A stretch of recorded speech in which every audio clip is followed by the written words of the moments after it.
Hey everyone, it's Rochelle with Losing It on Keto, and in this video what I have for you is my progress through 17 weeks through on March 27th, 2023, and the latest news. So let's get to it. So this past week resulted in no weight loss. So over the last 2 weeks, it's 1.1 pounds lost.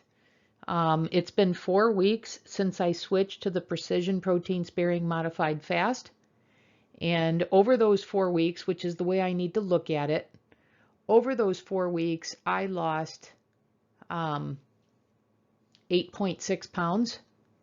So, I'll take that over the course of the 4 weeks. And then, so you can see on the chart here, the weight stays the same. So I'm at 56.3 pounds lost over those 17 weeks. And then this past week started a new month for me. So I noted in the prior video that the 4th month resulted in a 1 pound more than the prior month's loss. So 9.9 compared to 8.9. And this is the monthly average loss. And now I'm the first week into month 5 with no loss. So that's where we're at there. But that's not the biggest news. The biggest news is I had my resting metabolic rate tested on the 27th. And if you've been watching my videos, you know that I had it tested back at the end of January. And I compared at the time that test result to 2020. And it was pretty much the same. But now, over the course of the 8 weeks, it's dropped by 389 calories. And in total, so this is the breakdown, lifestyle, exercise. These are estimates. But in total, it's saying my metabolism is affected by 555 calories. So part of the data that I had received was on January 31st, they had told me that my metabolism was 10% slower than it should be. And now they're telling me that my metabolism is 31% slower than it should be. So these are alarming results for me. And it pains me to say that the keto people that have chirping in my ear that doing an extended calorie restricted protocol is going to damage metabolism. But, I resisted that. I got the test. It wasn't showing that, but now it is. So, there's a reason why I got the data, because the data speaks for itself. And I can't deny the data. So that means I need a game plan. I didn't set out to do this to damage my metabolism. I set out to get the weight off, to get the fat off. And I'm doing great. But, did I not lose because I've damaged my metabolism? Did I only lose 1.1 pounds over the last 2 weeks because this effect on the metabolism is now revealing itself on the scale? Regardless, I'm not going in the right direction. And so I need to adjust. And that's the whole point of getting the data, is that it allows you to take action. So what's my game plan going to be? Well, I can tell you I've stopped protein sparing, or the protein sparing modified fast. So I've stopped the restricted calories.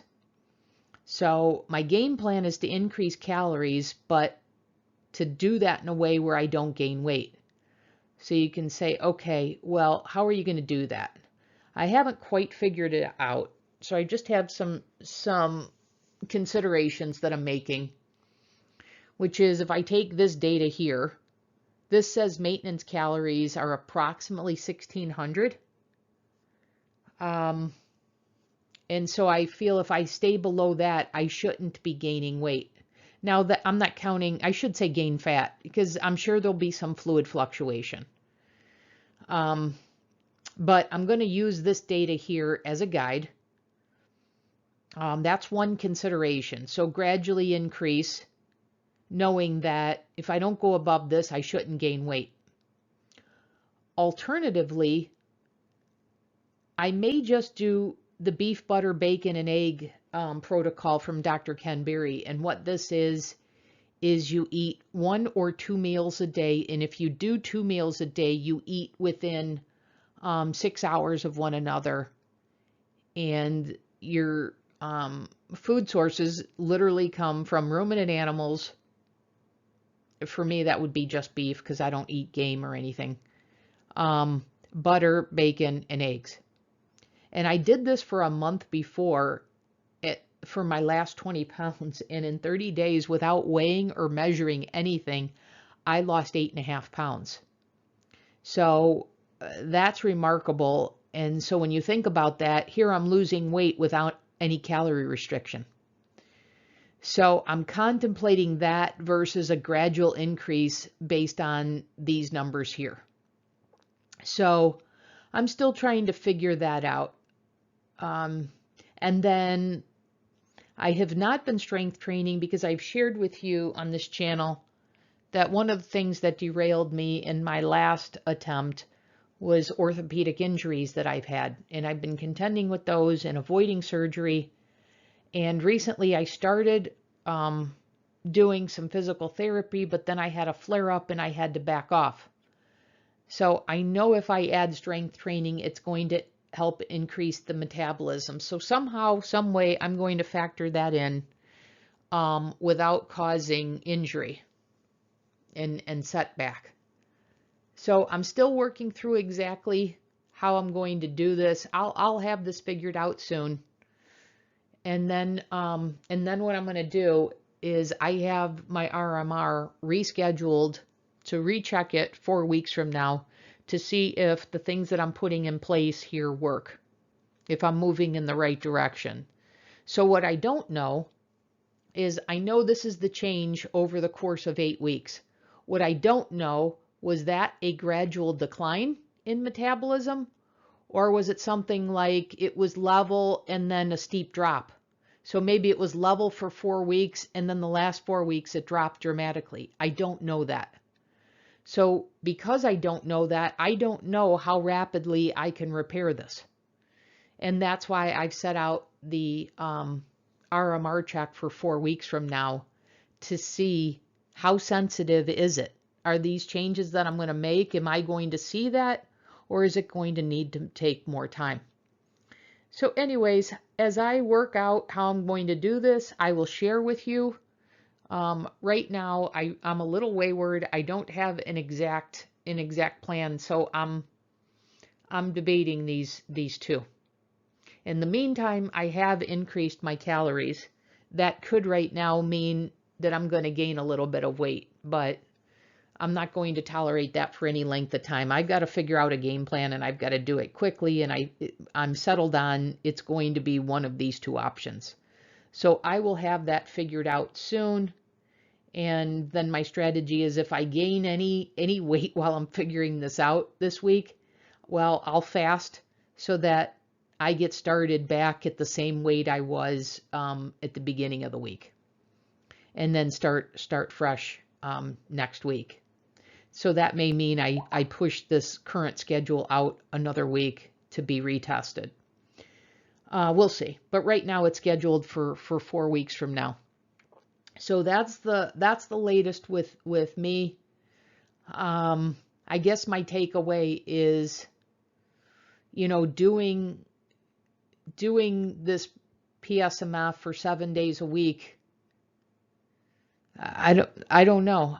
I don't know if I did it too long and I didn't switch to this fast enough, or even if throwing a couple clean keto days in just wasn't enough calorie consumption to affect the metabolism. The other thought was, well, am I sure this data is right? Well, I am. We reviewed that, and the tests are pretty identical in terms of the respiration that was happening. There's something that's the RER that they test, and it's identical in both tests of 0.79, which means I was burning 70% fat. So given that the data within the test is identical, then I believe this test is reliable, and I'm going to use this data to adjust accordingly.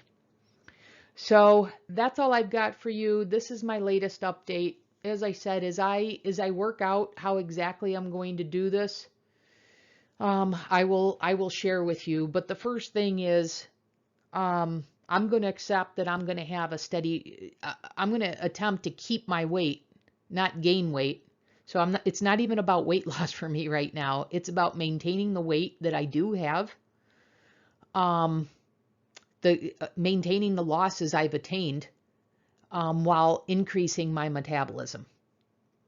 So if I'm at the same weight 4 weeks from now that I am now, but my metabolism is back to what it was in January, that's going to be a huge win for me. And then from there, I'll work on the game plan of getting off my last 30 pounds.